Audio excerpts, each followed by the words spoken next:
Hey guys, welcome back to the channel. I'm gonna do a unboxing video, but first I wanted to go over the actual piece of equipment that we're unboxing. So, on the list, like those of you who have my spreadsheet of how I run things, I generally use Exodus, which is software a software desktop application that I use to store my crypto, because then I can store it partially offline and I can use it on my tablet, um, which I keep off the internet. So I don't feel like it's completely unsafe. It's like anyone who's going through that amount of trouble has so many things to get through to get onto my computer and get the password, because I never type it in. It's just impractical. But there was a piece of equipment that came out. There's by the Ledger company called the Ledger Nano. I tried it, absolutely hated it. It was super inconvenient. I didn't like it. Like, you couldn't load more than like 6 apps on there as far as like wallets go. And it wasn't that. It was that like the 3 wallets I wanted on there, you couldn't even get all 3 of them on there. So like it was just really ineffective for me, and I was like, I don't need that. Like, I'm not gonna use it. This pisses me off. So I'm pretty sure they probably got that sentiment from other people, and they released this new one called the Ledger Nano X. Now this thing looks to be the bee's knees as far as offline storage goes. And like offline storage, cold storage as it's called, is the best, most secure way, because like there's the only way you can access the cryptocurrency stored on your ledger is if they have it and they have the password, and pretty much they would have to kidnap you with it and then torture you until you gave them the password or whatever. Like, it's I'm a fan of software wallets. I did run into a issue with my Exodus wallet that prompted me to get this, where for some odd reason, and like I hadn't until recently installed Exodus on more than one computer, and in the process of switching it over, the passwords got screwed up. And so like I only have like one computer that I'm trying to get rid of that I can access the wallet on, and my phone. So like that kind of worried me a little bit. And like the ledger, it's more secure. Like, it's not like you have to have, when you change it, there's a chance you can screw your password up. Like, you're literally just connecting to a computer to access that drive. And it's like one password. You can save it. Like, it's great. Oh, speaking of which, for passwords, it'll be down in the comments section for this. High key recommend using LastPass for password storage. It's really great. Love it. But let's jump into the reasons I chose this. So the Ledger Nano X has a ton more space than the S, and so I'll be able to store all of my stuff. Like, it says up to 100 apps installed. So I'm pretty sure like I don't have 100 cryptos that I'm involved in, honestly, but that should be more than enough space to store all the cryptos that I'm involved in. I can keep them in one place, which I am excited about. Scrolling down, let's see what else they got. You can manage your crypto from your Ledger Live, which is a desktop application. It is a pretty nice interface. I do like it. You can also access it from your phone via Bluetooth, which is awesome. Now, I've heard some qualms about battery life on this device when it comes to Bluetooth connectivity. Like, I heard it drains battery fast, which isn't surprising. I don't ever have a scenario where I'm sitting on my phone for over 20 minutes managing my crypto where I would need to do that. So that really doesn't affect me at all, which is pretty cool. Obviously, Ledger Live mobility app, state-of-the-art security. It's got multiple seals, got touch button, 2-button display prompt where you navigate through it if you're navigating via the actual device itself, which some people do. I personally don't, but it's pretty nice. And then super easy to back up. It comes with your recovery password card, which goes in a safe. In my instance, I do use those. And that way, if you ever need to back it up, you just crack the safe out. I also, redundancy, I'll probably have a copy of that in my vault as well. So like for my password storage, and I'll have that double encrypted with two-factor authentication.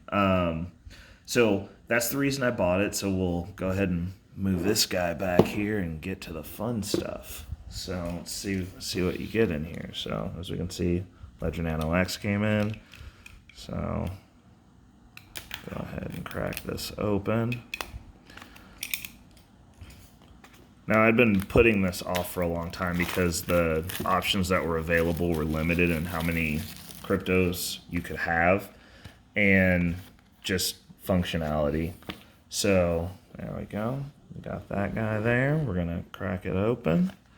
Ooh, look at that. Got a little nice ledger. So this is the actual device. As you can see, thumb drive small, whips open, kind of like a little switchblade there. Got 2-button control, back of it. It's a very simple device. You hook it up to your computer or obviously through your phone. It's got your welcome information in here. It's got a pretty nice dongle for it so that you can connect it. Oh, and they upgraded to the USB Type-C connection. Like, that's awesome too, because the other Ledger did not have that, which the Nanos don't. They have the micro SD. Also comes with the dongle, little donglation there. That's pretty cool. And it didn't. I don't like micro USBs. I'm not a super fan of. It's got your recovery sheets.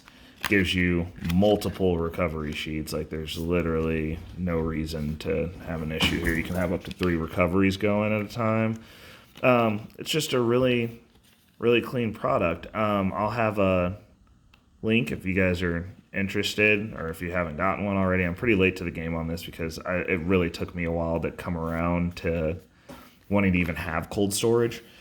But the way that I'm seeing it, like, the more money you end up having in the market, it's probably better. Like, with the whole thing with Binance coming up, I've got to go clean out my Binance account, at least until I figure out if my workaround for accessing it after the IP ban, the US IP addresses, works out. It's like, well, if I'm not, like, you just never know. And like, I know that Ledger, if they turn that off, I would still have access to my Ledger and to my crypto. So there's no way to block that. And like, realistically, it's about being accountable for your own financial safety. Especially in this market, it's an emerging market. It's pretty much Wild Wild West. So you only want a very limited amount of funds in exchanges. Like, don't use that for a wallet. If you're using application or phone wallets, I high key recommend either using Coinbase, which if you're using something like that, it's an exchange. You don't own your private keys. So like, anything could happen there. But generally speaking, on Coinbase, like, it's high key unlikely that you're going to get jacked for your funds. So something like that, I do recommend Exodus. The phone application's really nice. The desktop application I do like as well. I really enjoy using it. I'm only switching off because, like, I'm going to try this out, and if I can get everything on it and I can make it one spot, then I'm going to use that. Exodus, I know I can make that one spot, but this just adds that extra little layer of security. Like, now that I've got as much as I've got in the market, I've got enough money to where that's something where I would worry about it at this point, that could happen. So I'm going to go ahead and switch it over to the Ledger. Like, obviously, if you have your recovery and the Ledger device breaks, that recovery will restore to a replacement. So that's another good thing. Like, you can restore to another device. So like, if something happened to this Ledger or somebody walked off with it, in which case they would never be able to access what was on it, I could shut this device, the stolen device, down. I could reinstall, get another Ledger. Obviously, you'd have to pay for it, but I could get another Ledger and I could back this up to that. And so that's really the security piece. Like if someone just takes this and runs off with this and goes and plugs it into their computer, they'll have no way of getting at the cryptos that are on it. You can't be on the internet and hack this because this is never attached to the internet. It's a solid state device. It's cold storage. There's short of having the person or the recovery sheet with it and being able to plug this in, hit the restore before the person who owns those cryptos knows that it's stolen, and shuts the device down. You would need the person, and then you would need them to input their information, or you would have to have them and their computer or them and their phone to access this. So it's just that layer of security to where once you have one of these, you don't really have anything to worry about. So that's what we're talking about today. I'm going to try and start getting more videos out. I'm going to try and have like a weekly. I'm not going to try and do like the everyday videos because some of the channels that I follow that do everyday videos, they just talk about things just to talk about them. And like I said, I'm not going to be making probably suggestions on crypto. I'll be doing some of the strategies that I'm using to build up my assets, but this is going to be more or less towards budget. And so as far as this goes, how this applies is like this is just basic safety 101. Like this is literally the safest you can get with your cryptocurrencies. And it's a good starting point. I feel like after you get, I'd probably say, in all honesty, I probably should have got this like well, if they would have had the X a few years back, I would have gotten it then. But I would say after you have a few $1,000s in the market, like you need to start looking at having your stuff either on the desktop application, because Exodus is free, which is the other reason that I use it. But if your computer gets hacked, that's going to be accessible. So there is that. But as far as safety goes, the Ledger or something comparable, there are a few other ones out on the market.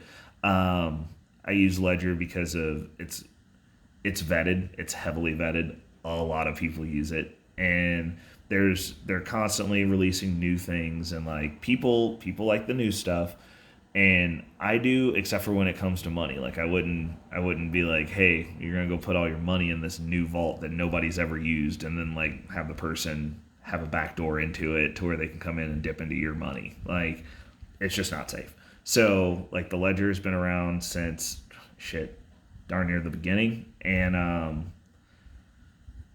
it's a great product. So, and I mean my Nano is great too.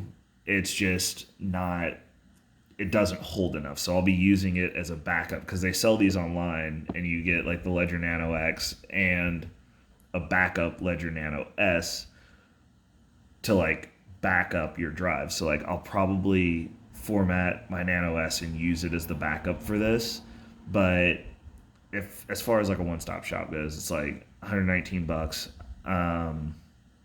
I don't see any reason if you've got a few $1,000s and you don't have $120 for insurance, like you're probably not doing too well in the market, and you're probably gonna end up losing some money somewhere at some point. Like you're just making yourself an easy target, especially if you're looking at growth.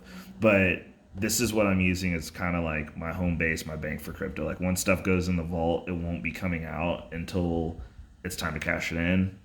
And so like I'll be moving all this stuff that are like my long-term holds. Like once I get to like long-term hold amounts for cryptos that I'm accumulating, I'll go in there and put it in there. A lot of your cryptos that have staking, which I'll be going into in later videos, have it set up so that you can stake through the ledger. So instead of having to like get their software wallet that could get hacked, you can just have it on your ledger, and then you can initiate the stake there, and then you don't have to worry about dealing with the risk of a software wallet that could potentially be hacked. So that's good as well. I'll probably go into which, if any of the cryptos that I have staking via the ledger, I'm probably going to move them over to that and do it that way. Um, but yeah, I think that's all we've got for this week's video. Like I said, you guys have questions or comments, always looking for feedback. Also, always looking to interact with you guys. Like, I love talking about crypto, love all the aspects of it. I'm kind of targeting this because as mass adoption comes along, like integrating this into your budget, it's gonna be pivotal, and especially like early on, like right now, it's gonna be one of those things where like you can exponentially increase your wealth and like jumpstart your savings. And there's ways to do it that aren't like 200% shot in the dark risky. And I'm just looking to explore and bring awareness to those, because as things move forward, it's obvious that cryptocurrency isn't going anywhere. So it's time to start looking at like real world applications and how it can be used and how it can be integrated into your savings plan, and what are the benefits, pros, cons, and all that good stuff. So yeah, keep in touch. Subscribe. Definitely want to do that. I'm not going to bombard anyone with videos. Like, I'll probably do like one a week and just really focus in on one specific topic. But yeah. So hope you guys enjoy. Thanks for checking out.